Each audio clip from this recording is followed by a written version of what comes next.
He never said he was lazy. He said he was waiting for the right time. And for 5 years, the right time never came. His name was Daniel, 26 when it started, 31 when he finally looked in the mirror and didn't recognize the person looking back. Not because he had aged, but because somewhere between all the tomorrows, he had disappeared. It started small, the way these things always do. A dream he had, something he wanted to build. A business, a creative project, a version of himself he could feel proud of. He could see it clearly in his mind, almost touch it, the kind of vision that feels so real at night, so possible that you go to sleep genuinely believing tomorrow is the day. But every morning, the bed was warm, the day felt long, and the start felt too heavy. So he told himself the thing we all tell ourselves, tomorrow, I'll start tomorrow, when I feel ready, when things settle, when the conditions are right, when I have more energy, when I have more time, when I know enough,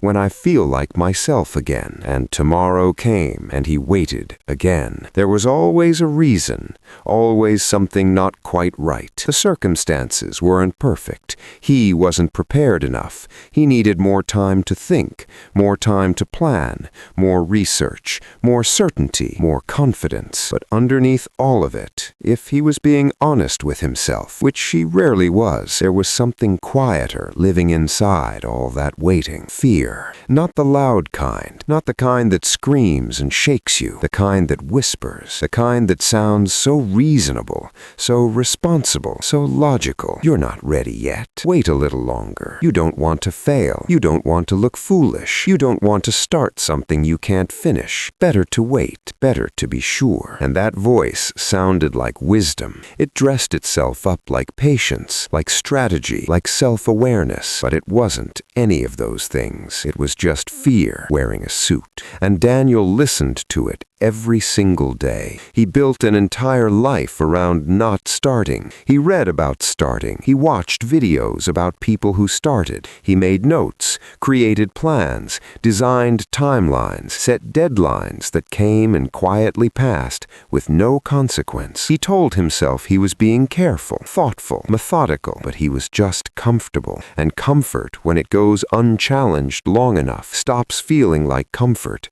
It starts feeling like identity. This is just who I am. Someone who thinks a lot. Someone who needs more time. Someone who will get there eventually. Eventually. That word carried 5 years of his life away. Meanwhile, the world kept moving. People around him were building things, failing at things, learning from things, becoming things. Not because they were more talented, not because they had better circumstances, not because fear had somehow skipped over them. They were afraid too. Every single one of them. They just felt the fear and picked up the pen anyway. Daniel watched them from a distance and told himself a story that they were lucky, that the timing worked for them, that something had aligned for them that hadn't aligned for him yet. It was easier than the truth. The truth was that nothing was going to align. Not for him, not for anyone. Alignment is not something that arrives from outside. It's something you decide from inside. But he wasn't ready to know that yet, so he waited. Year 1 passed.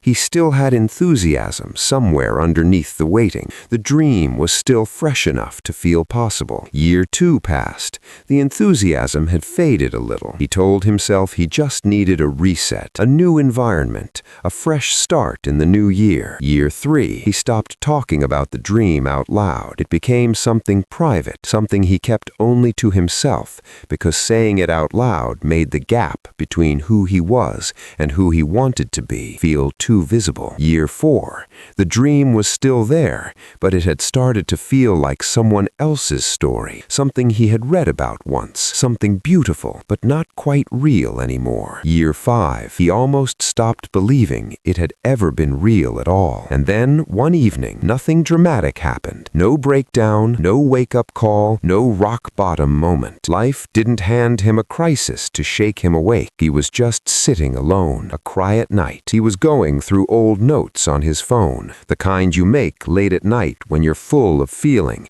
and you type things quickly before the feeling passes. He found one from 5 years ago. It was a paragraph, a vision, written by a younger version of himself himself who had been so sure, so lit up, so ready to begin. He read it slowly, and then he sat with it. Just sat. No music, no distraction, no scrolling to escape the moment. Just him and the silence and the weight of 5 years of tomorrows stacked on top of each other. And something happened that wasn't dramatic, but felt like everything. A single thought moved through him. The time is going to pass anyway. 5 more years will come. They will come whether he starts or stays still, whether he tries or waits, whether he moves or stays inside the comfort of almost. The only question was who he would be standing at the end of them. He closed his phone. He sat in the dark for a long time, and the next morning he started. Not perfectly, not with confidence,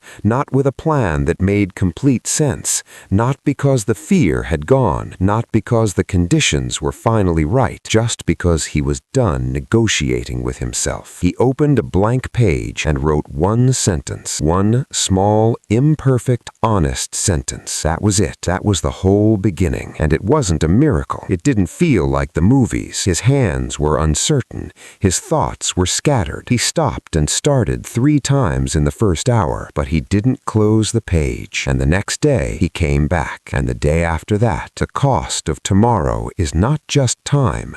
It is the person you were slowly becoming while you waited, the version of yourself that never got to exist because you kept asking them to wait just one more day. They waited. For 5 years, they waited. Don't make them wait anymore.